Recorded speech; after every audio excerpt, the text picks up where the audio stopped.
You know, there are some mysteries in history that are just so massive, the official story barely seems to scratch the surface. Today, we're going to dive deep into some of history's greatest puzzles, where what we're told in textbooks is locked in this epic battle with some truly wild alternative theories.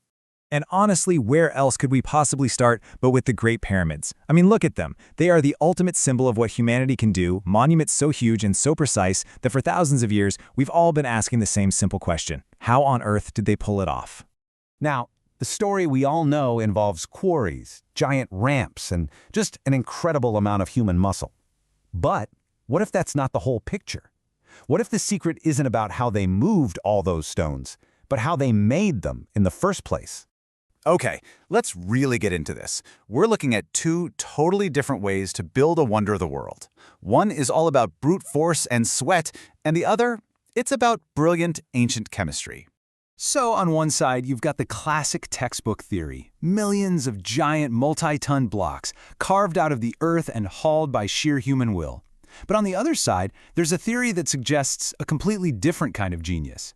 The mind-blowing idea that the Egyptians didn't just move mountains, they basically made their own, using a super advanced recipe for concrete. Yeah, the story we all learn in school is a testament to raw human power.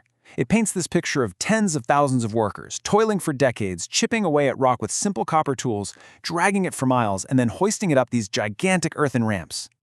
But then, this French chemist Joseph Davidovits came along with a theory that's way more about brains than brawn.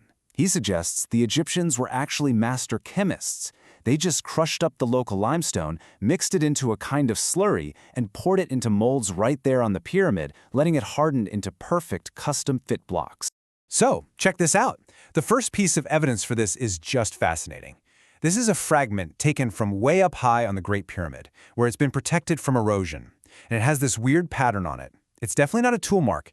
It looks exactly like the impression a woven mat would leave behind. You know, the kind of thing you might use to line a wooden mold before pouring something in. Now here's another clue, from a broken slab. If you look at the cross-section, you can see these faint lines running right through the stone. People who back the concrete theory say this is basically ancient rebar, things like wood or rope that they would have placed inside the mold to give the final block a lot more strength. And this idea of casting isn't just about boring building blocks either. Take a look at this famous unfinished head of Nefertiti. It has a perfectly straight seam line running right down the center of her face. A sculptor carving this from a solid block would never create that. But you know what does? It's the classic telltale sign of something being cast in a two-part mold. All right, so from a massive ancient engineering puzzle, we're going to pivot to something, well, a lot closer to home.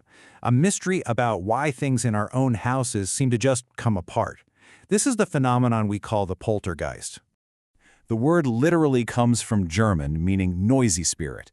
And that's exactly what it is. It's not your typical ghost that's tied to one spot. It's more like a storm of pure, chaotic energy. We're talking knocks on the wall, objects flying off shelves, doors slamming shut in a totally empty house. And what's really wild is that researchers have found these events often follow a pretty predictable pattern. One researcher, Jelaine Sherwood, even laid out 5 stages. It might start really small, with just a weird feeling that you're not alone. But then it can ramp up to sounds, then physical stuff moving, and in the really extreme cases, it can become intelligent and even physically aggressive. So, what is actually causing all this chaos? The explanations really fall into 2 big camps. Is it something out there, an external entity, like a ghost or a spirit, haunting a place? Or, as a lot of scientists and parapsychologists suggest, is the force not external at all, but coming from inside a living person? This is what's known as the human agent theory. Parapsychologists like Nandor Fodor argue that these aren't ghosts at all. He called it recurrent spontaneous psychokinesis, or RSPK. The idea is that it's a huge unconscious blast of psychic energy coming from a person, usually someone under an insane amount of stress. And very, very often, the agent at the center of that storm is a teenager. So this pattern, right? The official story versus a really compelling but kind of out there alternative, well, it just pops up everywhere, all throughout history. So let's do a quick rapid-fire round of a few more. First up, the Quimbaya artifacts from Colombia. Mainstream archaeology says they're just cool-looking, stylized figures of birds or insects. The alternative theory? They're actually scale models of flying machines with wings, a fuselage, a tail fin. Basically, proof of ancient aerodynamic genius. Then, of course, you've got the iconic Moai of Easter Island. The accepted story is that the ancient islanders brilliantly walked these massive statues into place with nothing but teamwork and ropes. But the other side argues there's no way, that the tech they would have needed was way beyond their means, pointing to a lost civilization or maybe even help from somewhere else. And finally, in Bolivia, you have the ruins of Pumapunku. Now, archaeologists see a really impressive ancient religious site. But alternative theorists look at these stones with their laser-like precision cuts and they say, no way, you just can't do that without modern power tools or some kind of lost high-tech machinery. So why? Why do these alternative theories stick around? What is it about the idea of a history that's grander and stranger and just plain more mysterious than what the textbooks tell us? Because at the end of the day, this whole debate, it isn't just about facts and figures. It's about our relationship with the past itself. These mysteries poke at the very edges of what we think we know, and they force us to ask a really important question.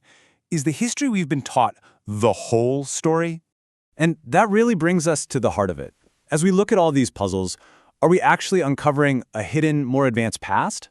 Or are these mysteries just a mirror, reflecting our own deep-seated need for there to be wonder in the world, for the past to be more magical than it maybe really was? So I'll leave you with this. Cast concrete pyramids, psychic energy, ancient aircraft. Are these breadcrumbs leading us back to a lost chapter of human history? Or are they simply incredible monuments to our own boundless, amazing ability to look at the world and just ask, what if?